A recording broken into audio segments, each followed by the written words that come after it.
আপনাদের কাছে আমার প্রশ্ন, নামাজের কোন ত্রুটিটা নিয়ে আপনারা সবচেয়ে বেশি চিন্তিত? নামাজের মধ্যে আমাদের অনেক ত্রুটি হয়, তাই না? এর মধ্যে সবচাইতে বেশি চিন্তিত কোন ত্রুটিটা নিয়ে?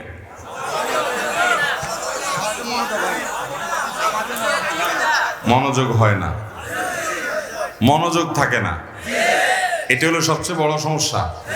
ফজরের 2 রাকাত, জোহরের 4 রাকাত, আসরের 4 রাকাত, মাগরিব 3 রাকাত, এশা 4 রাকাত এবং বিতির 3 রাকাত পড়ি। এক্ষেত্রে আমার নামাজ কি কবুল হবে? আমার ফজরের নামাজ প্রায় কাজা হয়, জোহরের সাথে মিলিয়ে জোহরের আগে সেই 2 রাকাত ফজরের কাজা পড়ে নেই, আমার নামাজ কি কবুল হবে? আমি নিয়মিত তাহাজ্জুদ পড়ি এবং বিতির তাহাজ্জুদের পরে পড়ি, কিন্তু হঠাৎ মাঝে মধ্যে ঘুম থেকে ওঠার সমস্যার কারণে ফজরের আজান হয়ে যায়, এমত অবস্থা বিতির পড়ার হুকুম কি? ঢোলবাঁশি বাজিয়ে কবর দেয়া হচ্ছে, এরকম একটি ভিডিও দেখেছি ইউটিউবে, এ ব্যাপারে বললে ভালো হতো। এক লোক টাকা ধার নেওয়ার পরে টাকা থাকা সত্ত্বেও দিত না, ঘুরাতো। হঠাৎ শুনছি লোকটা মারা গেছে, তখন এসে তার ছেলে মেয়ের কাছে দিয়েছে।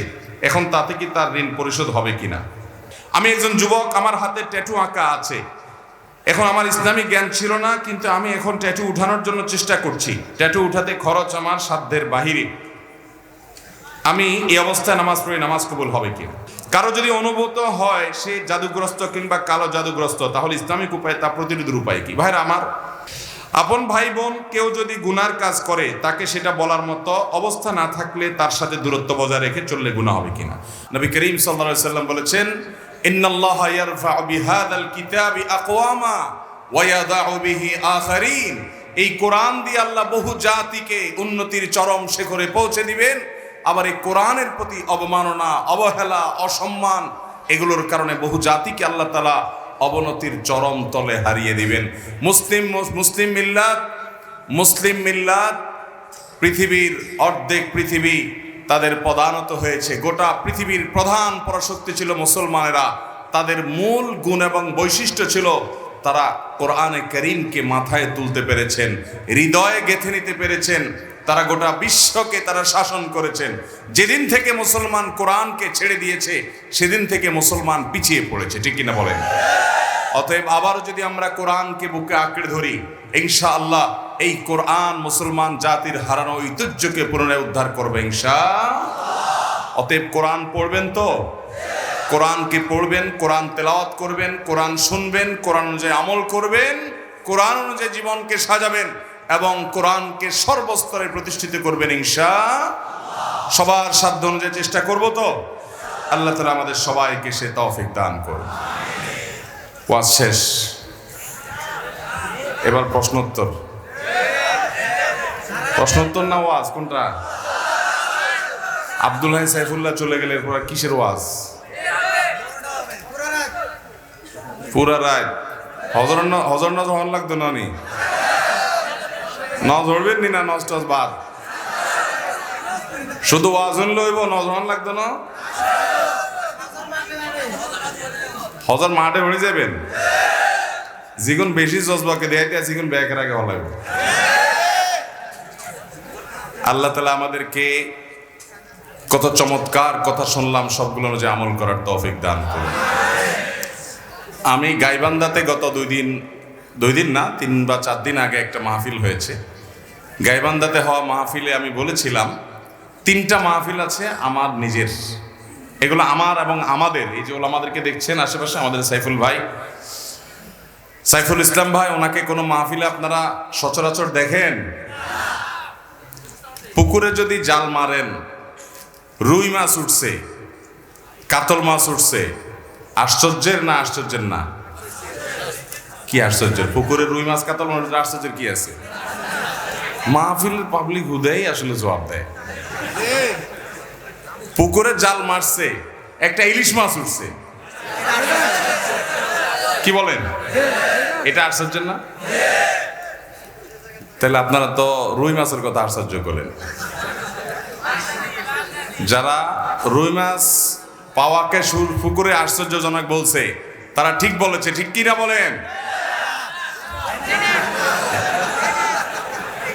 দেখেন মাহফিলের ঠিক কিনা কোন ঠিক বেঠিক, এরকম বেদিশা হলে কি লাভ হবে রে ভাই? যাই হোক, যেটা বলতেছিলাম, পুকুরে জাল মারার পর যদি একটা ইলিশ উঠে তাহলে তো এটা পত্রিকা নিউজ হয়ে যাবে, তাই না?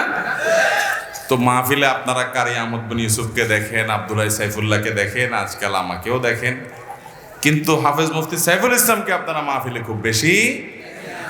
এটা হলো আমাদের আজকের ইলিশ মাছ। কি বলেন? আজকের ইলিশ মাছ হলো কে? মুফতি সাইফুল ইসলাম ভাই। কারণ এই জালে তো রুই কাতল উঠার কথা, ইলিশ তো উঠার কথা না। আজকে ইলিশ উঠছে, কি বলেন? আলহামদুলিল্লাহ। আল্লাহ তাআলা ওলামাদের কথা অনুযায়ী আমাদেরকে আমল করার তৌফিক দান করুন। তো বলছিলাম তিনটা মাহফিল আমাদের নিজেদের। এর একটা হলো চাটখিলে ছিলাদিঘির পাড় নোয়াখালীর, আরেকটা হলো লক্ষ্মীপুরের রায়পুরের এই মাহফিলটা, আরেকটা হলো গাইবান্ধার স্বাধীনতা চত্বরে, যাদের স্বাধীনতা প্রাঙ্গণে বিশাল মাঠে যে মাহফিল হয়েছে, অনেক বড় মাহফিল। এই তিনটা মাহফিল আমরা নিজেরা অন করি। এগুলার পরিকল্পনা বা এগুলার শুরু থেকে শেষ পর্যন্ত আমরা পরামর্শ দেওয়ার চেষ্টা করি। মাহফিলগুলো ওনারাই করেন, কিন্তু আমাদেরকে বলেন যে আপনারা যেভাবে বলেন। বেশিরভাগ মাহফিল আলারা আমাদের কাছে আবেদন করেন মাহফিলের জন্য, আমরা মঞ্জুর করি, শর্ত শরায়েত দেই। অনেকে মানেন, অনেকে মানেন না। আমাকে বলেন রাত 9টা বাজে দিবেন, 10টা পরে খাওয়া দাওয়া বলে আপনি এবার ঘুমান, আপনাকে ডেকে দিব শেষের দিকে। এগুলো অনেক মাহফিল আলাদের কাজ। কিন্তু আলহামদুলিল্লাহ এই ভাইরা মাহফিল করেন, ওলা আমাদের সাথে পরামর্শ করে। এই যে মাহফিল রায়পুরের মাটিতে হলো, এত আলেম একসাথে, এত সিনিয়র আলেম এবং অত বিদগ্ধ ইসলামিক স্কলার একসাথে অন্য কোন মাহফিলে দেখছেন আপনারা বলেন তো? একদিন ব্যাপী একটা মাহফিলে আনোয়ার তাহের জাবের আল মাদানী হাফিজাহুল্লাহ আন্দরকিল্লা শাহী মসজিদের সম্মানিত খতিব, লক্ষ্মীপুরের কৃতি সন্তান উস্তাজুল উলামা, তারপর ফজলাতুল উস্তাদ শেখ হারুন আল মাদানী, লক্ষ্মীপুরের আরেক গর্বিত সন্তান, সিনিয়র ওলামা একরামের উস্তাদ, মুশতাকুর নবী সাহেবের উস্তাদ, হাজার হাজার আলেমের উস্তাদ, তারপর মুফতি সাইফুল ইসলাম সাহেবের মতো মানুষ, আব্দুল্লাহ সাইফুল্লাহর মতো মানুষ, শেখ আহমদ বিন ইউসুফ আল্লাহ সাহেবের মতো মানুষ, আরও ওলামা একরাম। এই ছোট্ট পরিসরের একদিনের মাহফিল উপস্থিত হওয়া, এটা চারটিখানি কথা নয়। আল্লাহ তাআলা এই মাঠ, এই ময়দানকে, এই এলাকাকে, এই মাহফিলকে, এই মাহফিলের শ্রোতাদেরকে, আয়োজকদেরকে সবাইকে কবুল আর মঞ্জুর করবেন, আমিন। জান্নাতুল ফেরদাউসের বাগানে আমাদের সবাইকে আল্লাহ তাআলা একত্রিত হওয়ার তৌফিক দান করুন, বলেন আমিন। মুহতারাম হাজরিন, এই জন্য এই মাহফিলটার বিশেষ বৈশিষ্ট্য, বিশেষ মর্যাদা আছে। কোনো মাহফিলে বসে বসে ওয়াজ শোনার সময় আমাদের হয় না, কিন্তু ওই যে তিনটা মাহফিল বললাম, এই 3 মাহফিলে আমরা স্টেজে বসে থাকি। শুধু আমি না, এই যে সাইফুল ভাই, আব্দুল্লাহ সাইফুল্লাহ, আবার অন্য প্রোগ্রাম আছে নাহলে উনি, আমরা শেষ পর্যন্ত বসে থাকি এই মাহফিলে। কোনো মাহফিলে বসে থাকার সময় নেই। যে কারি আহমদ বিন ইউসুফ ভাই দেখছেন, এই সমস্ত মানুষ কোনো রকম ওনার প্রোগ্রাম শেষ করে ওনাকে চলে যেতে হয়, অন্যান্য কাজ থাকে, কিন্তু এই মাহফিলগুলোতে আমরা নিজেরা বসে থাকি, বসে বসে আপনাদের সাথে সঙ্গ দেই, কারণ এই মাহফিলগুলোকে আমরা অন করি। আল্লাহ তাআলা আয়োজকদেরকে ইখলাসের সাথে কাজগুলোকে, এই মাহফিলকে শত শত বছর টিকিয়ে রাখার তৌফিক দান করুন। এবং সেই সাথে স্বেচ্ছাসেবক ভাইরা, এখানে একটা মাদ্রাসা আছে, আমাদের নিশান ভাইরা মাদ্রাসা গড়ে তুলেছেন। আপনারা এলাকাবাসী অনেকে আন্তরিকতাপূর্ণ সহযোগিতা এবং দোয়া করেন। এই মাদ্রাসাকে আল্লাহ রাব্বুল আলামিন ইলমের বাগান হিসেবে কবুল মঞ্জুর করুন, বলেন আমিন। মোহতারাম হাজরিন, রাত কম হয় নাই, আলোচনা খুব একটা করার সুযোগ নেই আসলে। তারপরেও আমি খুব সংক্ষেপে একটা বিষয়ে কথা বলবো ইনশাআল্লাহ, তারপর আমি প্রশ্নোত্তরে চলে যাব। বিষয়টি হলো, আপনাদের কাছে আমার প্রশ্ন, নামাজের কোন ত্রুটিটা নিয়ে আপনারা সবচেয়ে বেশি চিন্তিত? নামাজের মধ্যে আমাদের অনেক ত্রুটি হয়, তাই না? এর মধ্যে সবচাইতে বেশি চিন্তিত কোন ত্রুটিটা নিয়ে?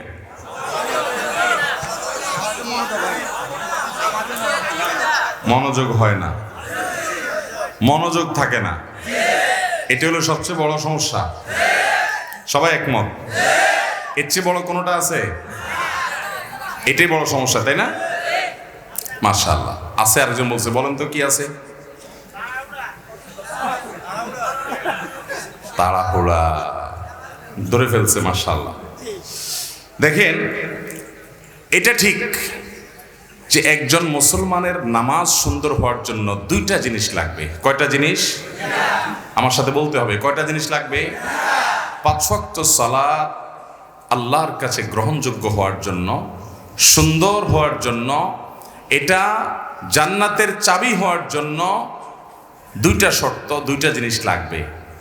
একটাকে বলা হয় খুশু, আর একটাকে বলা হয় খুদু। খুশু মানে হলো নামাজের ভেতর, আর খুজু মানে হলো নামাজের বাহির।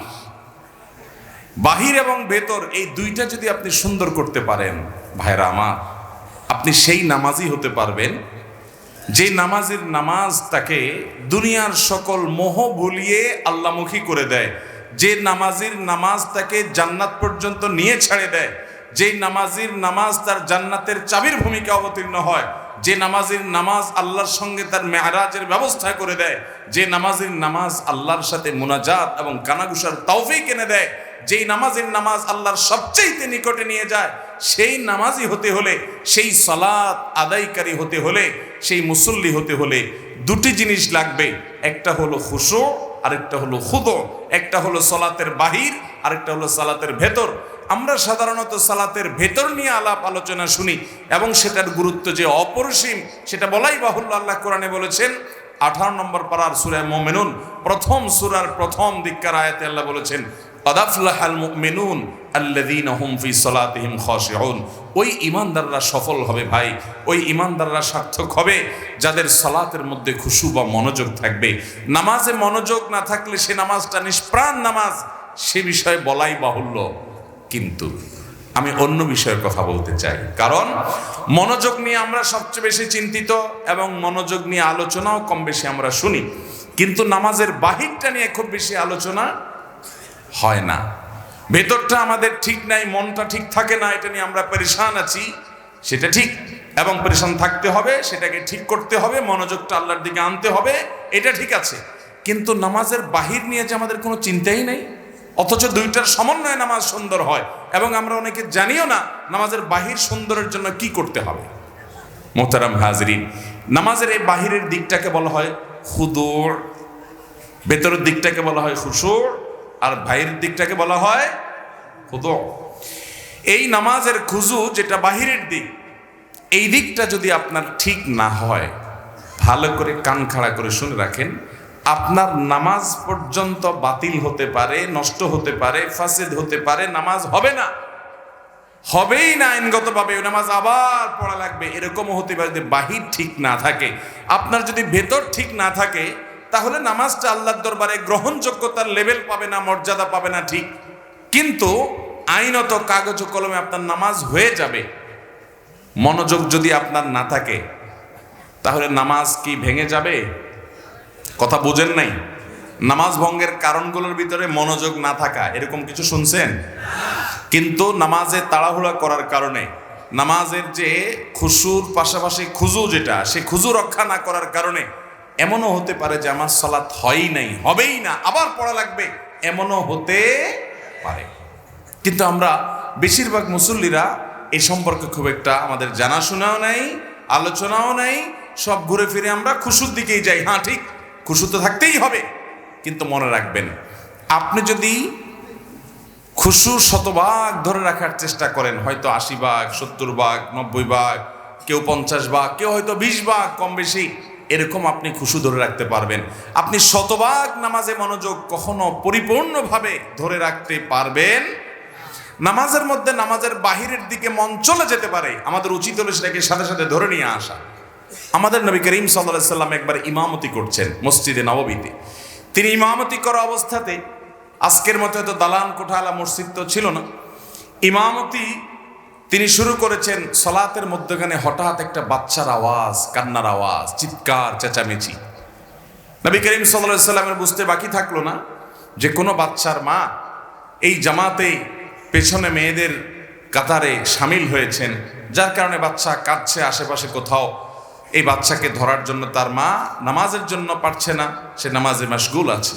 নবী সাল্লাল্লাহু আলাইহি সাল্লাম নামাজকে তুলনামূলক অন্য সময় যেরকম দৈর্ঘ্য নিয়ে পড়েন, তার চাইতে একটু কম দৈর্ঘ্য পড়ে সালাম ফিরিয়ে শেষ করে বললেন, কার বাচ্চার কান্নার আওয়াজ শুনতে পাচ্ছি, সে গিয়ে বাচ্চাকে ধরো। তাহলে এই যে নামাজের মধ্যে বাচ্চার কান্না, সেদিকে মনোযোগ নবী করিম সাল্লাল্লাহু আলাইহি সাল্লামের গেছে। মানুষ হিসাবে আওয়াজ হলে সেদিকে মনোযোগ যেতে, কিন্তু আমাদের চেষ্টা থাকবে মনোযোগটা ধরে রাখা। কিন্তু যদি কোনো কারণে মনোযোগ আপনি ধরে রাখতে পারেন নাই, আইনত কাগজে কলমে মাসআলার দিক থেকে নামাজ হয়ে যাবে, কারণ নামাজের মধ্যে এত % মনোযোগ থাকতে হবে এরকমটা ফরজ বা ওয়াজিব নয়। আবার কেউ ভুল বুঝবেন না, তাহলে মনোযোগের দিকে খেয়াল করার দরকার নাই। মনোযোগ দিকে খেয়াল করতেই হবে, নাহলে সফল মুমিন হবেন না, জান্নাতুল ফেরদাউসে যেতে পারবেন না। সেই চেষ্টা করতেই হবে, কিন্তু আপনি চেষ্টা করলেও একেবারে শতভাগ মনোযোগ যে ধরে রাখতে পারবেন সেটা জরুরি না, সেটা সম্ভব না, কিন্তু আপনার চেষ্টা থাকতে হবে। মুহতারাম হাজিরিন, নামাজের খুশুর পাশাপাশি খুজুটা যদি ঠিক না থাকে, খুজুর মধ্যে একটা লেভেল আছে, এইটুকু যদি অন্তত ঠিক না থাকে, যেটাকে বলা হয় তমানিনা ফিস সালাহ, বা নামাজের মধ্যে ইতমিনানের সাথে নামাজ পড়া, মিনিমাম ধীরস্থিরতা যতটুকু না হলে নয়, এতটুকু যদি না থাকে তাহলে আপনার নামাজই হবে না।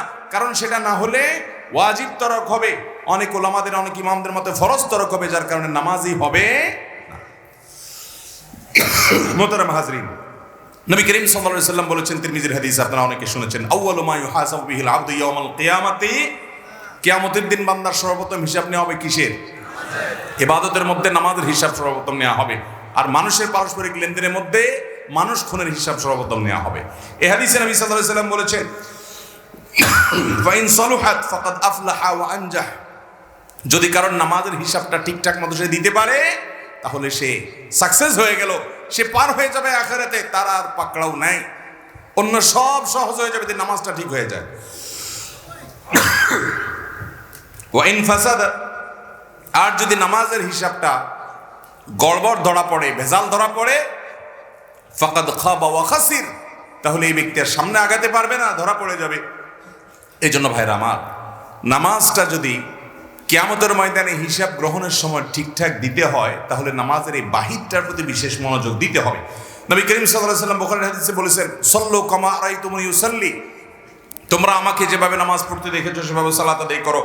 সহিহ মুসলিমের হাদিসে নবী রাসূলুল্লাহ সাল্লাল্লাহু আলাইহি ওয়াসাল্লাম বলেছেন, নবী সাল্লাল্লাহু আলাইহি ওয়াসাল্লাম সম্পর্কে তিনি বলেছেন, তিনি রুকু থেকে যখন উঠতেন সোজা হয়ে টান টান খাড়া হওয়া ছাড়া সিজদায় যেতেন না, আবার সিজদা থেকে যখন উঠতেন সোজা হয়ে টান টান করে বসে অপেক্ষা করা ছাড়া তিনি সিজদায় পুনরায় যেতেন না, এভাবে তিনি সালাত আদায় করতেন। এবং তিনি বলেছেন, আসওয়াউন নাসি সারিকাতান আল্লাযী ইয়াসরিকু ফি সালাতি, সবচেয়ে নিকৃষ্ট চোর হলো সে যে নামাজের মধ্যে চুরি করে। জিজ্ঞাসা করল, ইয়া রাসূলুল্লাহ, এটা আবার কোন টাইপের চোর? আমরা তো বিভিন্ন চোরের কথা শুনছি, গম চোর, টিন চোর, গরু চোর, বিভিন্ন রকমের চোর আছে, তাই না? নামাজ চোর এটা আবার কোনটা? নবী আলাইহিস সালাম বলেছেন, নামাজ চোর হলো ওই ব্যক্তি যে ব্যক্তি তার রুকু সিজদার ক্ষেত্রে চুরি করে, ঠিক মতো করে না, ঠুসঠাস করে না, কোনো রকম তাড়াহুড়া করে দেয়, এই হলো নামাজ চোর। নবী আলাইহিস সালাম বলেছেন, এই চোর হলো সবচেয়ে নিকৃষ্ট চোর, চোরদের মধ্যে আবার খারাপ চোর নামাজ চোর। এই নামাজ চোর আমাদের এই মজলিসেও বা আমাদের এই স্টেজেও আমরা অনেকেই আসি, আল্লাহ আমাদেরকে বাঁচার তৌফিক দান করুন। আল্লাহর খাতায় নামাজ চোর সহজ কোনো বিষয় না। আপনি 5 ওয়াক্ত নামাজ পড়েন, অথচ আল্লাহর খাতায় আপনি চোর, নিকৃষ্ট চোর, অন্য চোরদের চাইতে জঘন্য চোর, কারণ আপনি নামাজ চুরি করছেন। কিভাবে নামাজ চুরি করছেন? তাহলে একটা ঘটনা শুনেন। নবী করিম সাল্লাল্লাহু আলাইহি ওয়াসাল্লামের একটি প্রসিদ্ধ ঘটনা আছে, বুখারী মুসলিম এক জায়গায় বর্ণনা করেছে। আবু হুরায়রা রাদিয়াল্লাহু তাআলা বর্ণনা করেছেন যে একবার আমাদের নবী করিম সাল্লাল্লাহু আলাইহি ওয়াসাল্লাম মসজিদে এসে প্রবেশ করলেন, তখন একজন সাহাবী এসে মসজিদের ভিতরে সালাতে দাঁড়িয়ে গেলেন। ওই লোকটা নামাজ পড়লেন, নামাজ শেষ করে সালাম ফিরাইয়া নবী করিম সাল্লাল্লাহু আলাইহি ওয়াসাল্লামের কাছে এসে সালাম দিয়ে আসসালামু আলাইকুম বলে তার কাছে আসলেন। নবী সাল্লাল্লাহু আলাইহি ওয়াসাল্লাম তার সালামের জবাব দিলেন, জবাব দিয়ে বললেন, ইরজি ফাসাল্লি ফা ইন্নাকা লাম তুসাল্লি, ভাই তুমি যাও আবার নামাজ পড়ো, কারণ তুমি যে নামাজ পড়ছে নামাজ হয় নাই। আল্লাহর বান্দার সাথে সাথে আবার নামাজের নিয়ত করছে, করে আবার নামাজ পড়ছে, একই নামাজ পড়ে এবার আসছে, এসে নবীজির সামনে এসে সালাম দিচ্ছে, আসসালামু আলাইকুম ওয়া রাহমাতুল্লাহ। নবী করিম সাল্লাল্লাহু আলাইহি ওয়াসাল্লাম ওয়া আলাইকুম আসসালাম ওয়া রাহমাতুল্লাহ জবাব দিলেন। জবাব দিয়ে বললেন, তুমি আবারও গিয়ে নামাজ পড়ো, কারণ তোমার নামাজ এবারও হয় নাই। বেচারা আবারও গিয়ে নামাজ পড়ছে, পড়ে এসে আবার সালাম দিলেন। এবারও নবী করিম সাল্লাল্লাহু আলাইহি ওয়াসাল্লাম জবাব দিয়ে বললেন, এবারও তোমার নামাজ হয় নাই, তোমাকে আবার পড়তে হবে, নামাজ হয় নাই। দেখেন, তখন সে সাহাবী বলেন, ইয়া রাসূলুল্লাহ ওয়াল্লাহি মা উহসিনু গায়রা হাযা, আমি এর চাইতে সুন্দর নামাজ তো আর পড়তে পারি না হে আল্লাহর রাসূল, আমি তো 3 বার পড়লাম, আমি এর চেয়ে ভালো পারি না। ফাআল্লিমনি, আমাকে অনুগ্রহ করে আপনি নামাজটা শিখাইয়া দেন। তখন নবী করিম সাল্লাল্লাহু আলাইহি ওয়াসাল্লাম বললেন, ঠিক আছে আসো তোমাকে নামাজ শিখাই। কি শিখাইছেন তাকে বলবো আপনাদের? শুনেন, নবী করিম সাল্লাল্লাহু আলাইহি ওয়াসাল্লাম তখন বললেন, দেখো তুমি যখন সালাতের মধ্যে দাঁড়িয়ে কেরাত পড়লে, সুন্দর করে ধীরস্থিরতার সাথে কেরাত পড়লে, সূরা মিলালে, খুব ধীরস্থিরতার সাথে দাঁড়াওয়া ছাড়া, এরপর রুকুতে গেলে, রুকুতে গিয়ে তুমি রুকু করবে হাত্তা তাতমাইন্না রাকিআন, তোমার একেবারে মাথা থেকে কোমর পর্যন্ত পুরো পিঠ সোজা হওয়া পর্যন্ত, পাও সোজা হওয়া পর্যন্ত, রুকুতে গিয়ে স্থির হওয়া পর্যন্ত তোমাকে অপেক্ষা করতে হবে। এরপর তোমার রুকু শুরু হলো, রুকু শেষ, তাসবিহ শেষ, এরপর তুমি আস্তে আস্তে সামি আল্লাহু লিমান হামিদা বলে দাঁড়াবে। এই দাঁড়ানোর পর আবার তুমি অপেক্ষা করবে হাত্তা তাতমাইন্না কায়েমান, দাঁড়িয়ে তুমি অপেক্ষা করবে একেবারে টান টান সোজা হওয়া পর্যন্ত। তার আগে তুমি সেজদা যেতে পারবে না। রুকু থেকে উঠা হয়ে উঠছো, সামি আল্লাহু হামিদা বলছো, ডিউটি শেষ হয় না, এখনো কাজ বাকি আছে, না হলে নামাজ হবে না। কি কাজ সেটা? দাঁড়িয়ে সোজা হয়ে টান টান হয়ে দাঁড়াতে হবে, একটু অপেক্ষা করতে হবে। হইছে অপেক্ষা, এবার আল্লাহু আকবার সিজদায় যাবে। সিজদায় গিয়ে আবার তুমি সিজদায় গিয়ে কপালটা ফেললা, সুবহান রাব্বিয়াল আলা, তাড়াহুড়া করে পড়ে উঠে গেল না, সিজদায় গিয়েছো, তোমাকে অপেক্ষা করতে হবে হাত্তা তাতমাইন্না সাজিদান, তুমি সিজদায় গিয়ে একবারে স্থির চিত্ত, নড়াচড়া নাই, একেবারে পুরো পরিপূর্ণ সিজদায় চলে গেছো, এই পর্যন্ত তোমাকে অপেক্ষা করতে হবে। এরপর সিজদায় গিয়ে তুমি আল্লাহর তাসবিহ নিবেদন করলে, সুবহান রাব্বিয়াল আ'লা, মুহাব্বতের সাথে ধীরে ধীরে তুমি তাসবিহ নিবেদন করলে, করার পর উঠলে, এই উঠাটাও হবে ধীরস্থিরতার সাথে, আল্লাহু আকবার। উঠার পর তুমি যখন বসলে, উঠেই আবার চলে গেলে না, এটাকে নবী সাল্লাল্লাহু আলাইহি সাল্লাম বলেছেন, এটা হলো কানাকরিদ দিক, মোরগ যেরকম আদার খায়, টক টক টক টক করে, রুকু দিলা, সিজদা দিলা, উঠলা গেলা, তাড়াহুড়া করলা, এটা হলো মোরগের ঠোকর দেওয়ার মতো। এটা হলো নামাজ চোর, সবচেয়ে নিকৃষ্ট চোর। বেশিরভাগ মুসল্লিদের মসজিদে তাকালে দেখবেন বেশিরভাগ মানুষ আমরা নামাজ চোরে পরিণত হয়েছি। মোহতারাম হাজরিন, যে নামাজের হিসাব না দিলে আপনি সামনে আগাইতেই পারবেন না, এই নামাজটা আপনার সবচেয়ে গুরুত্বের সাথে ঠিক করতে হবে। অন্য সব কিছুর ওয়াজ পরে, আগে নামাজ ঠিক করতে হবে। নবী সাল্লাল্লাহু আলাইহি সাল্লাম ওই সাহাবীকে আদর করে শিখাচ্ছেন, তুমি সিজদা থেকে উঠে, সুন্দর করে উঠে টান টান হয়ে সোজা হয়ে বসে অপেক্ষা করবে একটু, এরপরে তুমি আবার সিজদা যাবে। এইভাবে তোমার পুরো নামাজ শেষ করবে। তার মানে ওই সাহাবী যে তা পড়েছেন, সে নামাজটা এত তাড়াহুড়া ছিল যে তার রুকু থেকে উঠে, রুকুতে গিয়ে সিজদা গিয়ে, সিজদার মাঝখানে উঠে বসে যতটুকু অপেক্ষা করা দরকার, অন্তত এক তাসবিহ পরিমাণ অপেক্ষাটা হয়নি। আমাদের অনেক মুসলিম ভাইরা আছে, দেখবেন যে ওনারা পারলে সূরা কেরাতগুলা, রুকু সিজদা তাসবিহগুলা, দোয়াগুলা, তাহিয়াতুত, মাসুরা, দুরুদ, এগুলা সব বাড়িতে পড়ে এসে মসজিদে শুধু যদি লেলেপেটা করে যেতে পারতো মনে হয় ভালো হতো। এরকম একটা হাব দেখা যায় না? খেয়াল করে দেখেন, অনেক ভাইরা আছে আশেপাশে নামাজ পড়লে দেখলে বোঝা যায়, মনে করেন রুকুতে গেছে, তাসবিহ কখন শুরু করে বলেন তো? রুকুর তাসবিহ কখন শুরু হয়? আশেপাশে মুসল্লিরা, আমরা বেশিরভাগ মানুষ একটু খেয়াল করে মনে করার চেষ্টা করেন তো, রুকুতে সুবহান রাব্বিয়াল আযীম দিয়ে তাসবিহ বলা শুরু করেন, কখন শুরু করেন? রুকুতে যাওয়ার পরে। তাহলে তো সব ফেরেশতা, তো সব আল্লাহ, আফাক ক্লাসের ইমানদার সব, মাশাআল্লাহ। তাহলে তো সব আমাকে দরকার নেই। ভাই আমি বলি, এবার শুনেন, রুকুতে যাইতে আল্লাহু আকবার বলে যাওয়া লাগে, তাই না? আল্লাহু আকবার বলে যে রুকুতে যান, খেয়াল করে দেখেন আজকের পর থেকে যে তাসবিহ সুবহান রাব্বিয়াল আযীম শুরুটা কোথা থেকে করেন দেখেন, খেয়াল করে ডানে বামে এবং নিজেরও মুখ দিয়ে কখন বাইরে হয়। বেশিরভাগ মানুষই আল্লাহু আকবার বলতে কোয়ার্টার সেকেন্ডও লাগে না, হুলস্থুল করে আল্লাহু আকবার বলেই রুকু অর্ধেকে এখন যায় নাই, আধা দিয়ে গেছে, ওখান থেকে সুবহানাল্লাহ শুরু হয়।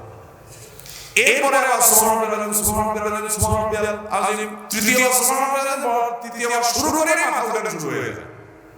এবার মিলান তো মিলিয়ে না দেখেন, তৃতীয়বার তাসবিহ সুবহানাল্লাহ আযীম, সুবহান শুরু করতে করতে কল্লা উঠানো শুরু, ওইটা পথে বাকিটা শেষ হয়ে গেল উঠতে উঠতে, ঠিক না?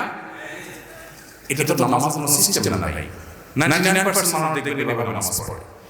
নবী সাল্লাল্লাহু আলাইহি ওয়াসাল্লাম ওই সাহাবীকে শিখিয়েছেন, আশেপাশের সাথে মিলে সেটা হবে কি, আপনি সূরা কেরাত পড়া শেষ, আমরা সূরা কেরাত পড়া শেষ হলে কথার কথা আপনি সূরা ইখলাস পড়লেন, কুল হুয়াল্লাহু আহাদ আল্লাহুস সামাদ লাম ইয়ালিদ ওয়া লাম ইউলাদ ওয়া লাম ইউলাদ, আল্লাহু আকবার। বিশেষ করে রমজান মাসে তারাবিতে দেখেন মাশাআল্লাহ পড়ে আছে না নাই? শুধু হামেশা তো দূর দিয়ে লাভ নাই, গায়ে হামেশা সবাই কি দেখা যায়, উনি হয়তো 30 পার হাফেজ, আপনি ইখলাস হাফেজ, সূরা ইখলাস কুল হুয়াল্লাহু হাফেজ। তো উনি যেরকম 4 গতিতে নামাজ পড়ে, আপনারা সূরা ইখলাস খবর নিয়ে দেখেন বেশিরভাগ 4 গতিতে, কুল হুয়াল্লাহু আহাদ আল্লাহুস সামাদ লাম ইয়ালিদ ওয়া লাম ইউলাদ ওয়া লাম ইউলাদ, আল্লাহু আকবার। না ওয়া লাম ইয়াকুল লাহু কুফুয়ান আহাদ বলার পর একটু দম নেবেন, একটু দম নেবেন, অন্তত কোয়ার্টার সেকেন্ড অপেক্ষা করবেন। এরপরে আমি এখন দাঁড়িয়ে এখন আল্লাহর প্রশংসা করেছি, এখন আমি নতজানু হয়ে আল্লাহর প্রশংসা করব, আল্লাহু আকবার বলে তারপর রুকুতে যাব। আস্তে আস্তে রুকুতে চলে গেছেন, হাঁটু ধরে ফেলেছেন, পিঠ থেকে একেবারে মাথা পর্যন্ত সমান হয়ে গেছে, পজিশনে চলে গেছেন। এবার একটু দম নিয়ে শুরু করবেন, সুবহান রাব্বিয়াল আযীম, সুবহান রাব্বিয়াল আযীম, সুবহান রাব্বিয়াল আযীম বলা শেষ, একটু দম নেবেন। এরপরে বলবেন আল্লাহু আকবার বলে উঠবেন, উঠে সোজা আবার অপেক্ষা করবেন চুপচাপ। আমাদের এসব টাইম নেই। সামি আল্লাহু লিমান হামিদা, আল্লাহু আকবার, আল্লাহু আকবার, আসসালামু আলাইকুম ওয়া রাহমাতুল্লাহ। মানে 4G না 5G না কত জি গতিতে নামাজ পড়ে আল্লাহ ভালো জানে। সব জায়গায় গতি ভালো, যার নামাজে যত বেশি সময় নেয়। আজকে আপনাদেরকে একটা কথা বলে রাখি, আপনারা যখন মসজিদে যাবেন একটু খেয়াল করেন ভাইরা, যে কোন মুসল্লিটা নামাজে সবচেয়ে বেশি সময় নেয়। আমি খেয়াল করি, আমি প্রায় সময় বলি, আমার দুই একজন বন্ধু বান্ধব আছেন জেনারেল শিক্ষিত আলেম ওলামা না, ওনাদের নামাজ দেখলে এরকম কয়েকজন আছে তাদের সালাত দেখলে ভাই আমি তাকায় থাকি। আলহামদুলিল্লাহ, আমি যে আমার সালাত কিতাবপত্রে পড়েছি, মানুষকে পড়াইছি, শিখাইছি, বলছি, কিন্তু দেখছি যে নামাজ কত সুন্দর করা যায়। 4 রাকাত নামাজ পড়তে 15 মিনিট সময়, 20 মিনিট সময় নেয়, এরকম মানুষ আমি দেখেছি। এটা একদিন দুই দিনের ঘটনা না, প্রায় প্রতিদিনই এরকম নামাজ পড়ে তারা। অনেক বড় বড় ব্যবসায়ী, অনেক বড় বড় শিক্ষিত, শত শত হাজার হাজার মানুষ চালাইতে হয়, এইরকম লোকজন মিটিং সেটিং দুনিয়া ঝামেলা আছে, সব চলে যায়। নামাজ দাঁড়াইছে, নামাজ শেষ করার কোনো কাহিনী নেই, সব কিছু টাকা দিয়েছে নামাজ। ভাইরা আমার, এই নামাজটা আমাদেরকে আল্লাহর সবচেয়ে নিকটে নিয়ে যাবে। যার নামাজ সুন্দর সে সবচেয়ে বড় ক্লাসের মুত্তাকি, যার নামাজ যত খারাপ সে তত নিচু ক্লাসের মুত্তাকি। এজন্য আমি মসজিদে গেলে খুঁজি যে আমার চেয়ে লম্বা নামাজ পড়াওয়ালা পাই কিনা। যদি পাই তখন ঈর্ষা করি যে তারা এবার ফেল করতে হবে, তার চেয়ে আস্তে আস্তে নামাজ পড়তে হবে। আমি একটু তাড়াহুড়ো প্রকৃতির মানুষ, এই যে কথা বলি দেখেন হুলস্থুল করে বলি, ধীরে ধীরে তার সাথে কত সুন্দরভাবে মানুষ কথা বলে। আমি পারি না, একটা রোগ, তাড়াহুড়ো করে কথা বলি। কিন্তু ভাইরা, আমার মধ্যে এরকম তাড়াহুড়ো করা মানুষটাও আমি খেয়াল করি মসজিদে, যে 2 রাকাত নামাজ পড়তে বেশিরভাগ মুসল্লি, যেমন শিক্ষিত সাধারণ শিক্ষিত মানুষ অনেকে আছেন, কোরআন বা সূরা বলে সহিহ না, মাগার মাশাআল্লাহ 2 রাকাত নামাজ আমরা একসাথে শুরু করছি, 10 জন 20 জন 30 জন মুসল্লি মসজিদে আছে, সুন্নাত পড়তেছি। কিন্তু দেখি যে আমার ফেল মারাই দিয়ে তারা সবাই নামাজ আগে শেষ করে ফেলছে। এত গতি তাদের নামাজে। আবার কিছু মানুষ দেখি মাশাআল্লাহ যে আমার অনেক পরে দেখা যাচ্ছে তাদের নামাজ 1 রাকাত শেষ হয়েছে, তখন আমি ইচ্ছা করি আমাদের এরকম সুন্দর নামাজ পড়তে পারতাম। ভাইরা আমার, আল্লাহর কসম করে বলি, একটা সময় আসবে মন খুলে নামাজ পড়তে চাইবে। বিশ্বাস করেন ভাই, লিখে রাখেন ডায়েরিতে, আপনাকে যদি আল্লাহ হায়াত বাঁচিয়ে রাখেন, যুবক ভাইরা, তরুণ ভাইরা, একটা বয়স আসবে মনে চাইবে একটু রবকে মন খুলে সিজদাতে একটু লম্বা করে রুকু করি, পারবেন না, অসুস্থ হয়ে যাবেন, রোগ বালাই ধরে ফেলবে। বাবার শেষ সময় আসবে না, বৃদ্ধ মুরব্বিদেরকে চাচাদেরকে জিজ্ঞাসা করেন, চাইলেও ধরে রাখতে পারে না, নামাজ পড়তে পারে না, চাইলেও পারে না। একটা সময় আসবে চাইলে পারবে না, নামাজটাকে সুন্দর করেন, সময় মতো পড়েন, অনেক রাকাত নামাজ পড়বেন, নফল নামাজ পড়বেন। এটা চেয়ে উত্তম হলো ফরজটা পড়লেন, মূল সুন্নাতগুলোই পড়লেন, কিন্তু ধীরে ধীরে সাথে পড়লেন। 10 রাকাত তাড়াহুড়ো করে পড়ার চেয়ে 2 রাকাত আস্তে আস্তে পড়া অনেক বেশি নামাজ সুন্দর করবেন তো ইনশাআল্লাহ। হুযায়ফা ইবনে ইয়ামান রাদিয়াল্লাহু আনহু এর হাদিস বুখারীতে বর্ণিত হয়েছে। তিনি এক ব্যক্তিকে দেখলেন খুব তাড়াহুড়ো করে নামাজ পড়তেছে। উনি ডাক দিয়েছেন, নবীজি সাহাবী, নবী করিম সাল্লাল্লাহু আলাইহি ওয়াসাল্লামকে নামাজ শিখছে, ডাক দিয়েছে, ডাক দিয়ে বলছে, ভাই তুমি এই যে তাড়াহুড়ো করে নামাজ পড়লা বুঝুন করে, এটাই কি তোমার সব সময় নামাজ? লোকটা বলছে, হ্যাঁ আমি সব সময় এরকম নামাজই পড়ি, এই গতিতেই পড়ি আমি। তখন তিনি বলছেন, শুনে রাখো, নবী করিম সাল্লাল্লাহু আলাইহি ওয়াসাল্লাম থেকে নামাজ শিখে নবীজির হাতে করা সাহাবী বলছেন, শুনে রাখো, এই নামাজ নিয়ে যদি তুমি কবরে যাও, মুহাম্মদ সাল্লাল্লাহু আলাইহি ওয়াসাল্লাম যে দ্বীন দিয়ে পাঠিয়েছেন, মুহাম্মদ সাল্লাল্লাহু আলাইহি ওয়াসাল্লাম যে দ্বীন এবং শরীয়ত দিয়ে পাঠিয়েছেন, তোমার মৃত্যু তার শরীয়তের উপর হবে না নামাজ নিয়ে কবরে গেলে। তাহলে এবার বুঝেন আমাদের নামাজের অবস্থা কি। নামাজ ঠিক করব তো ইনশাআল্লাহ। মুহতারাম হাজিরিন, নবী করিম সাল্লাল্লাহু আলাইহি ওয়াসাল্লাম তিনি বলেছেন, ইয়া মাশারাল মুসলিমিন, লা সালাতা লিমান লা ইয়াকিমু সুলবাহু ফি রুকু'i ওয়াস সুজুদ। যে রুকু সিজদাতে তারা পিঠ সোজা করে না, ঠিকমতো করে না, সময় দেয় না, এই ব্যক্তির নামাজ হবে না। ইবনে মাজাহ হাদিস। নবী করিম সাল্লাল্লাহু আলাইহি ওয়াসাল্লাম নির্দেশ করেছেন, তাতিমুর রুকু ওয়াস সুজুদ, তোমরা রুকু সিজদাকে ঠিকমতো করো। ভাইরা আমার, ইকামাতুস সালাত নামাজকে সুন্দর করে ঠিকমতো আদায় করা, নিয়মিত করা, প্রতিষ্ঠিত করা, এর একটি অর্থ এটাও যে যথাযথভাবে হক আদায় করে নামাজ পড়া। আল্লাহ তাআলা আমাদেরকে ধীরে স্থিরতার সাথে নামাজ আদায় করার তৌফিক দান করুন। ভাইরা আমার, এবার আসল মূল কথা, মনোযোগ দিয়ে ধরে রাখতে পারে না। আমি আমার নিজের অভিজ্ঞতার কথা বলি আপনাদেরকে, এবং নামাজের মনোযোগ ধরে রাখার জন্য সিনিয়র উলামায়ে কেরাম যেসব পরামর্শ দিয়েছেন তার মধ্যে একটা এটাও, আপনি নামাজের মধ্যে টাইম বেশি দেন, তাড়াহুড়ো না করে ধীরে ধীরে সালাত আদায় করেন, দেখবেন নামাজের মনোযোগ অটোমেটিক আসছে ইনশাআল্লাহ। আপনার 4 রাকাত নামাজে কথা সবসময় 4 মিনিট সময় লাগে। আপনি পরিকল্পনা করেন যে আমি 8 মিনিট আগে নামাজ শেষ করব না, দেখবেন আপনার নামাজ কি সুন্দর হয়। আমি এরকম এক ভাইকে দেখেছি যে 4 রাকাত নামাজে 10-15 মিনিট নিচে শেষ হয় না। আমি জিজ্ঞেস করলাম, ভাই এত লম্বা কি নামাজ পড়েন আপনি বলুন তো? উনি আমাকে বললেন, ভাই শয়তানের সাথে তো কুলালে উঠতে পারে না সে আমাদের। দেখেন, নামাজে যাতে মনোযোগ নষ্ট হয় এই জন্য দেখবেন যার কথা জীবনে মনে হয় নাই, নামাজ দাঁড়ালে দেখবেন তার কথা মনে হয়েছে। যে কথা আপনার মনে সাধারণ কোনো সময় হয় না, নামাজ দাঁড়ালে দেখবেন সব হয়ে গেছে। কারণ ইবলিস তখন আপনার খেদমত শুরু করে দেয়, বলে যে হযরত আপনার এখন এই কথাটা মনে রাখা উচিত, ওই যে জায়গা ওটা ভুলে গেছেন, এই স্মরণ করে দিলাম। দেখবেন সব মনে করাই দিয়েছে। কারণ আল্লাহ কোরআনে বলেছেন, আপনি সালাত লিযিকরি, তোমরা আমার স্মরণের জন্য নামাজ পড়ো। আমাদের নামাজে আল্লাহর স্মরণ ছাড়া সবকিছু স্মরণ হয়। আল্লাহর স্মরণ ছাড়া সবকিছু স্মরণ হয়। নামাজের মনোযোগ যদি আপনি ধরে রাখতে চান, তো পরীক্ষিত আমল হলো সময় ডিউরেশন বাড়িয়ে দেন। 4 রাকাত নামাজে 15 মিনিট সময় লাগে। ওই যে ভাই কথা বলছিলাম যে লম্বা সময় নামাজ পড়ে, আমি জিজ্ঞেস করলাম, ভাই আপনার 4 রাকাত নামাজে একদিন 2 দিন না, প্রতিদিন একই অবস্থা দেখি, 15 মিনিট 20 মিনিট সময় লাগে। আমার অফিসে একবার মেয়েটাকে আসলেন, আমরা সুন্নত পড়ে চলে আসছি, মিটিং আছে, উনি দেখে নামাজ পড়তে পড়তে শেষ টাইম। বললাম, ভাই অনেক নামাজ পড়ছেন না? না, ওই 2 রাকাত সুন্নত দিতে পড়ছে। তো 2 রাকাত সুন্নত আমরাও পড়লাম, আমাদের যদি 5 মিনিট 7 মিনিট লাগে, আপনার 15 মিনিট কেমন লাগে? উনি বলল, ভাই দুনিয়ার মানুষ অনেক ব্যবসা বাণিজ্য আছে, শত শত লোক চালাতে হয়, বিভিন্ন দিক মাথা চলে যায়, তো শয়তান তো নামাজের মনোযোগ নষ্ট করতে চায়। এই জন্য আমি শয়তানের সাথে কুস্তি করি নামাজের মধ্যে। শয়তানের মধ্যে কুস্তি আবার কেমন করে নামাজের মধ্যে? কুস্তি করলে নামাজ হবে নাকি? বলে যে কুস্তি সিস্টেমটা হলো এই, আমি যখন নামাজ দাঁড়াই, সূরা ফাতিহা ও সূরা পড়ি, তখন শয়তান আমারে ইরানে, তুরানে, কোকাব শহরে, অমুক জায়গায়, তমুক জায়গায় চিপায়, এর মধ্যে, ওর ভিতরে, এর পিছনে, ওর পিছনে যত কথা সব মনে করে দেয়। তখন আমি কুলে উঠতে পারি না, আল্লাহর কথা স্মরণ আসে না। আমিও তেড়ামি করি, পরিপূর্ণ আল্লাহর দিকে মনোযোগ আসার আগ পর্যন্ত তেলাওয়াত চলতে থাকবে। সূরা আপনার ফিল পড়া হয়ে গেছে, লীলা পড়া হয়েছে, আয়াত পড়া হয়েছে, না তাই না, কিন্তু আমি রুকুতে যাব না যতক্ষণ পর্যন্ত আমার মন নামাজের দিকে না আসবে। উনি বলে যে আমি যখন সূরা বাড়াই থেকে ডিউরেশন বাড়াই থাকি, তখন এবার দেখা যায় ইবলিস আমার মনের এই দিকে নামাজ ছেড়ে দেয়, দিয়ে বলে যে লস প্রজেক্ট টিউশন মেহনত করলে তো সূরা আরো বেশি পড়ে সব বেশি বাড়াতে পারবে। এর মনোযোগ তাড়াতাড়ি নামাজের দিকে দিয়ে দেয়, তাড়াতাড়ি রুকুতে দেয়। এরপর আমি রুকুতে দেই, রুকুতে গেলে তারপর সুবহান রাব্বিল আযীম পড়ি, সুবহান রাব্বিল আযীম পড়ি, সুবহান রাব্বিল আযীম পড়ি না, মন দিকে চলে গেছে বলি না, সুবহান রাব্বিল আযীম তো 30 বার পড়বো, আধা ঘন্টা ধরে পড়বো, মগার আমি কল্লা উঠাবো না, পরে পিঠ ধরবো না, যতক্ষণ আমার আল্লাহর কথা পরিপূর্ণ মনে না আসবে। আমি তেড়ামি করি, শয়তান সাথে কুস্তি চলে। এবার শুরু করে সুবহান রাব্বিল আযীম, শয়তান তখন চিন্তা করে, হায় রে এই তো এত তাসবিহ পড়ে পড়ে সুবহানের পাঠ করে ফেলতেছে, তাড়াতাড়ি করে তার তুমন বাঁধা ছেড়ে দেয়, শয়তান দেখে আমারে ছেড়ে দেয়, আল্লাহর দিকে পরিপূর্ণ মনোযোগ আগ পর্যন্ত আমি সোজা হই না, তেড়ামি করে পড়ে থাকি।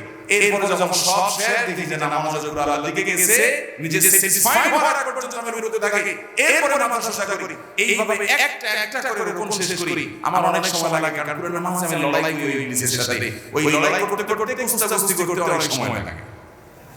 আল্লাহু আকবার, সুবহানাল্লাহ। এর বলে নামাজ। ভাইরা আমার, নামাজটাকে সুন্দর করব তো ইনশাআল্লাহ। ধীরে ধীরে সাথে নামাজ পড়বেন। কে বলেন? হাত তোলেন। আল্লাহ আমাদের সবগুলোকে কবুল করে নেন। আল্লাহ আমাদেরকে সুন্দর করে নামাজ পড়ার তৌফিক দান করেন।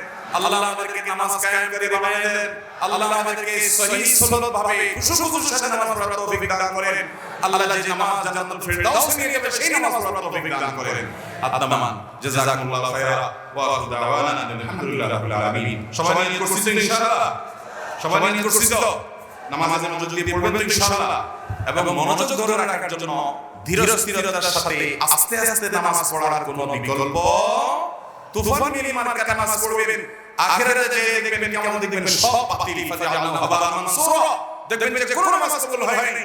আজকে থেকে তওবা করেন, তাড়াহুড়া করে কোনো নামাজ পড়বো ধীরে ধীরে আস্তে আস্তে নামাজ পড়বেন। চেষ্টা করবেন ইনশাআল্লাহ।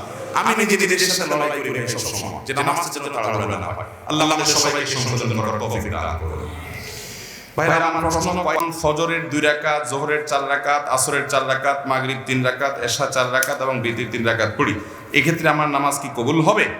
দেখুন, শুধু ফরজ পড়েন এই ভাই, সুন্নত পড়েন না, নামাজ হবে কিনা? উত্তর হলো, শুধু ফরজ পড়লে ওয়াক্তের দায়িত্বটা আদায় হবে। যোহরের ফরজটা পড়লেন, যোহরের ওয়াক্তের দায়িত্ব আদায় হলো, কিন্তু এটা পরিপূর্ণভাবে হলো না, ত্রুটি থেকে গেল।